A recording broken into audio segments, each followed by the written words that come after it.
Hey, mashemeji wacha nicheke maana yani hii jai happen Kenya. Mlisema mpeni muziki ya Wakenya. Sasa angalia vitu ambavyo vinafanyika kwa sasa.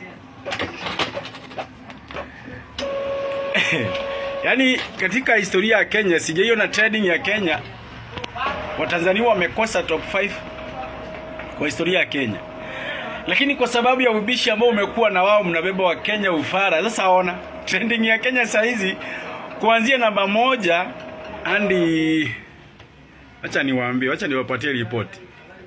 Yaani mtu ambaye amekaribia kuwa katika trading top 10 ni wimbo ya Rayvanny na Diamond.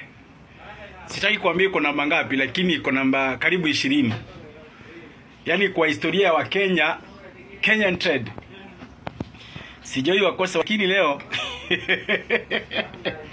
leo kimewapata bwana.